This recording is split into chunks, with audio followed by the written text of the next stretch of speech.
ब्रह्मा गुरु विष्णु गुरुदेवो महेश्वरा गुरुर साक्षात पर ब्रह्मा तस्मै श्री गुरुवे नमः। नमस्कार दोस्तों, मैं राहुल चिलानी आप सभी का स्वागत करता हूं सचो सतराम वेब सीरीज के 7वें एपिसोड में। दोस्तों, आज की कहानी एक ऐसे व्यक्ति की जो अपने गुरु की बात न मानकर उनका अपमान करता है। भक्त लावड़ीमल अपने गुरु सच्चे साईं की बात को न मानकर उनकी अवहेलना करता है। फिर ऐसा क्या घटित होता है कि पूरा गांव उस घटना को देखकर अचंभित हो जाता है। आइए देखते हैं आज के इस एपिसोड में सचो सतराम।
जब तक मन में अहंकार रहता है तब तक जीव प्रेम भक्ति के रस से दूर रहता है। अपने मन वचनों को अपने वश में रखो। एक बार मायावी पदार्थों में फंस गए तो बाहर निकलना बहुत कठिन है, और वैसे ही मुंह से निकले शब्द वापस नहीं जाते। इसीलिए हमें पल पल उस प्रभु प्यारे को याद करना चाहिए। जीवों को चाहिए कि वो अपने इष्ट देव सतगुरु का ध्यान करें।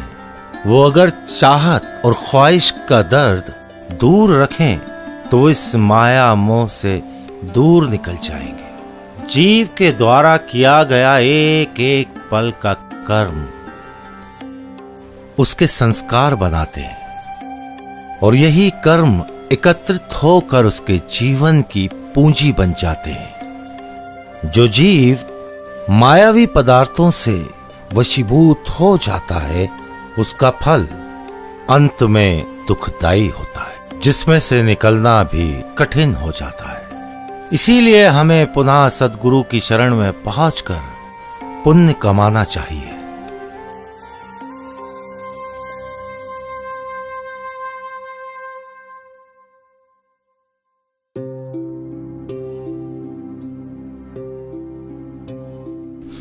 साईं, मैं बहुत तकलीफ में हूं, मेरी मदद करो। अपनी परेशानी का कारण बताओ भक्त। मेरा नाम मूलचंद है। मैं खेतीबाड़ी करके अपना और अपने परिवार का भरण पोषण करता हूं। एक समय मेरे जीवन में बहुत कठिन समय आया। तब मैंने अपने रिश्तेदार भाई लावड़ीमल से कुछ पैसा उधार लिया और बदले में अपनी ज़मीन और अपना घर गिरवी रख दिया। लाख कोशिशों के बाद भी मैं उनका पैसा समय से लौटा नहीं पाया साईं, और ब्याज पे ब्याज चढ़ता चला गया। भाई लावड़ीमल में भी इतना धीरज नहीं है कि वो मेरा और इंतजार करते, सो उन्होंने मेरे खिलाफ अदालत में मुकदमा दर्ज कर दिया।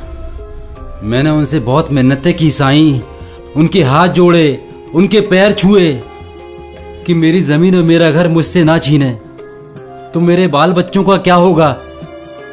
लेकिन उन्होंने मेरी एक बात नहीं मानी साईं। उन्हें तो सिर्फ अपने पैसों की फिक्र थी। तो इस मामले में मैं तुम्हारी क्या मदद कर सकता हूँ? साईं, भाई लावड़ीमल आपके बहुत बड़े भक्त हैं। अगर आप कहेंगे तो वो आपकी बात टाल नहीं सकेंगे, और धीरे धीरे करके मैं उनके सारे पैसे चुका दूंगा। तुम भाई लावड़ीमल के घर जाओ और उनसे कहना कि मैंने उन्हें कल शाम आश्रम में मिलने के लिए बुलाया है। तुम भी उसी समय आ जाना।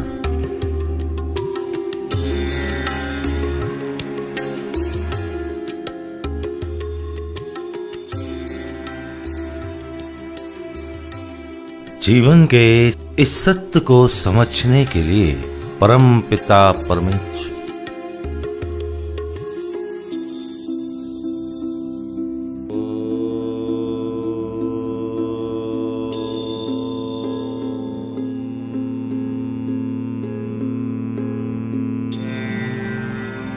प्रणाम साईं।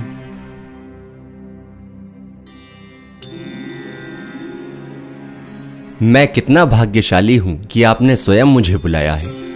कहिए साईं, मैं आपकी क्या सेवा कर सकता हूं? बस आप आदेश कीजिए। भक्त लाहुड़ी मल, तुम्हारा रिश्तेदार मूलचंद इस वक्त बेहद तकलीफ में है। तुमने उसके खिलाफ अदालत में जो मुकदमा दर्ज कर रखा है उसे वापस ले लो और उसकी जमीन और इसका मकान इसे वापस दे दो। फिर मेरे पैसों का क्या होगा साईं? अगर मेरे पास जमीन नहीं होगी तो मैं कमाऊंगा क्या? और मेरे बच्चों का पालन पोषण कैसे होगा? और तो और हम बगैर घर के रहेंगे कहाँ? आप बस ये मुकदमा वापस ले लीजिए, मैं आपके पैसे धीरे धीरे करके लौटा दूंगा। मैं साईं के सामने आपसे वादा करता हूं। भक्त लाहुड़ी मल, मूलचंद की बात मान लो। मुझे ये मंजूर नहीं। या तो मेरे पैसे दो या घर और जमीन। अब तुम एक फैसला करो।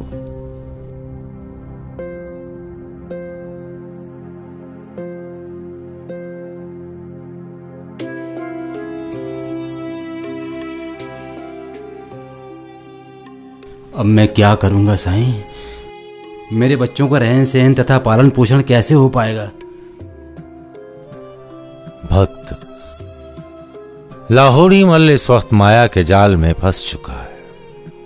जिस प्रकार अंधेरे और रोशनी का मिलन नहीं होता, एक के जाने के बाद दूसरा गुम हो जाता है, उसी तरह सद्गुरु शब्द, स्मरण शक्ति, प्रभु प्रेम रोशनी की तरह है, जिनके आने के बाद माया की ख्वाहिश गुम हो जाती है।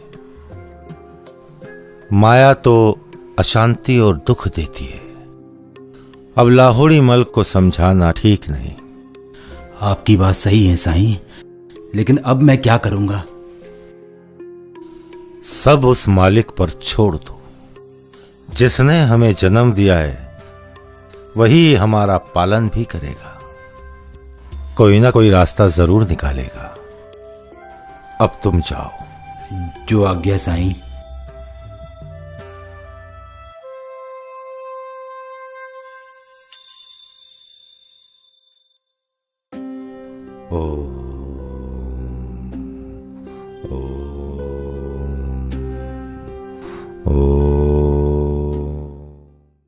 अदालत की कार्रवाई में समय लग गया। इस बीच भाई लावड़ी मल परलोक से धार गए। जैसे यह बात भाई मूलचंद को मालूम हुई, उन्हें बहुत दुख हुआ और वो नातेदारी निभाने के लिए भाई लावड़ी मल के घर पहुंचे।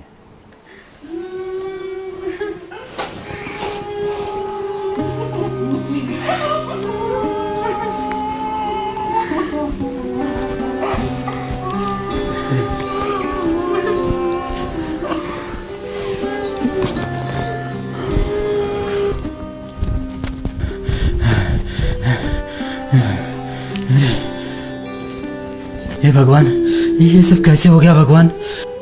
अरे अरे भाई लावड़ी मल, अरे हे भगवान, अरे लावड़ी मल, अरे भगवान, अरे बेटा धीरज रखो, बेटा धीरज रखो, सब ठीक हो जाएगा बेटा, मैं हूं ना तुम्हारे साथ।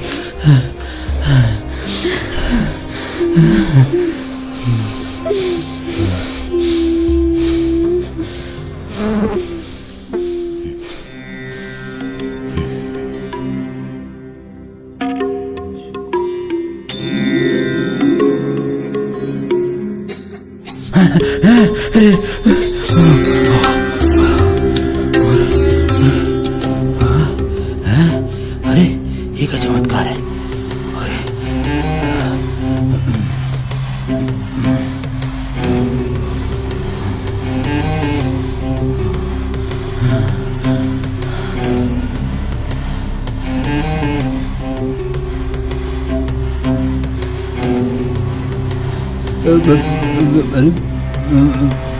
डरो मत, मैं यहाँ किसी को मारने नहीं आया हूँ। मैं तो भाई मूलचंद से मिलने आया हूँ।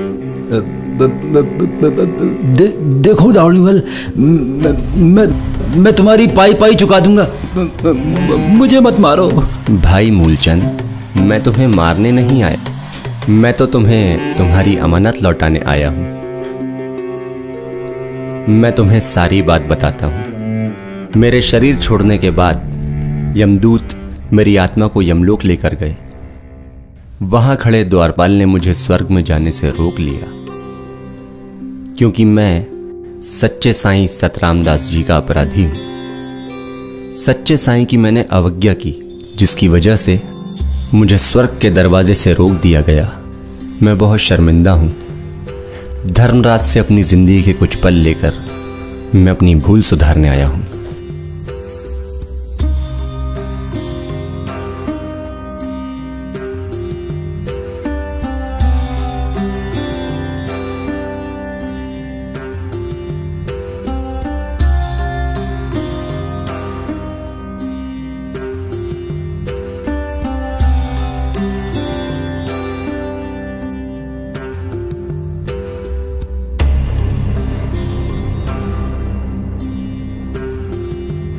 ये तुम्हारे घर और जमीन के कागज हैं। मुझे माफ कर दो मूलचंद।